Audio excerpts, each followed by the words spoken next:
Today's episode, Tesla reshuffles its lineup, Nissan expands solar charging on the Ariya, Tesla's energy storage hits new deployment highs, America sets a fast charging record for 2025, and GM faces pressure from lower-cost Chinese EV competition.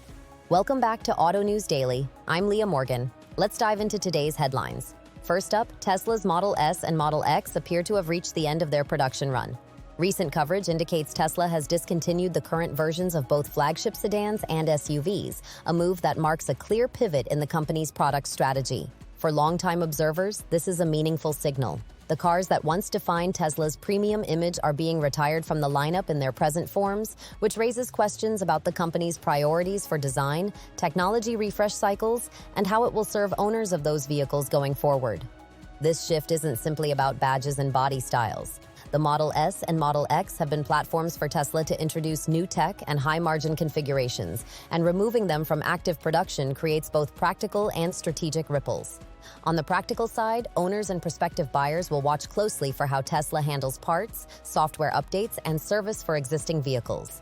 Strategically, the move creates room for newer models and innovations in Tesla's roadmap, and it may reflect an increasing focus on volume models and cost efficiencies as the company balances profitability with aggressive expansion. Turning to Nissan, the automaker is bringing solar roof charging to the Ariya. The development expands a practical, on-vehicle renewable charging option that has been gaining traction across the industry, and Nissan's implementation on a mainstream crossover like the Ariya underscores how solar can be integrated into everyday electric vehicles. While solar roofs typically can't fully replace plug-in charging for most drivers, they can provide supplemental energy that extends range, powers auxiliary systems, or reduces reliance on grid electricity for certain trips. The importance of packaged solar on vehicles is twofold. First, it offers a visible, consumer-friendly way to connect EV ownership with sustainable energy. Second, it nudges automakers to think holistically about vehicle energy sources, not just battery capacity, but how on-vehicle generation and energy management contribute to ownership economics and lifecycle emissions. As more manufacturers explore panels, integrated inverters, and optimized charging logic, the Ariya's solar option will be one to watch for real-world benefits and adoption rates. From rooftop panels to grid-scale batteries, Tesla's energy storage business is also in the headlines with record deployment activity. Tesla Energy has been rolling out storage systems at a pace that coverage characterizes as a new high, pushing more megawatt-hours into utility and commercial projects. These deployments play a growing role in how electricity systems manage intermittency from renewables, support peak demand, and provide backup power. Record deployments do more than pad a balance sheet. They shift market dynamics. Larger storage capacity on the grid can help smooth renewable generation, reduce the need for fossil fuel peakers, and unlock new revenue streams through services like frequency regulation and demand response. For Tesla, strong growth in storage deployments strengthens its position across both automotive and energy markets, while demanding continued attention to supply chains, installation logistics, and the economics that make storage attractive to utilities and large customers. Infrastructure also took a major step forward as America hit a fast-charging milestone in 2025.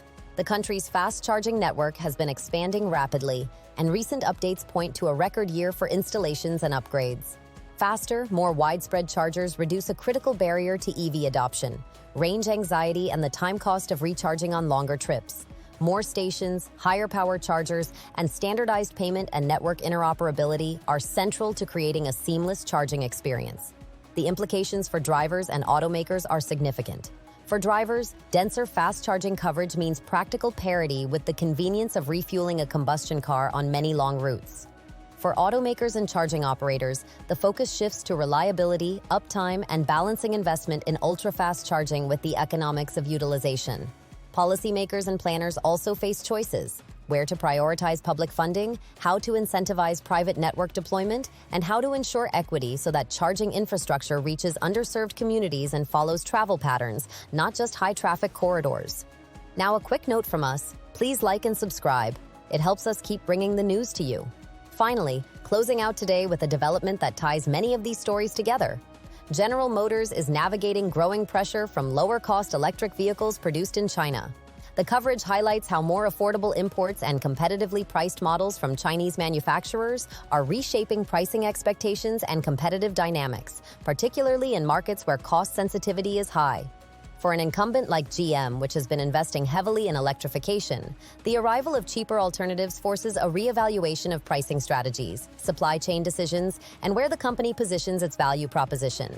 This challenge intersects with everything we've discussed: product lineup choices, the economics of new technology, energy solutions, and charging infrastructure. If lower-cost models change buyer expectations for what an EV should cost, established manufacturers must adapt through scale, cost reductions, differentiated features, or new market approaches. For consumers, increased competition can mean better pricing and faster innovation, but it also raises questions about quality perception, after-sales support, and long-term resale dynamics. That's the roundup for today. Thank you, and see you tomorrow.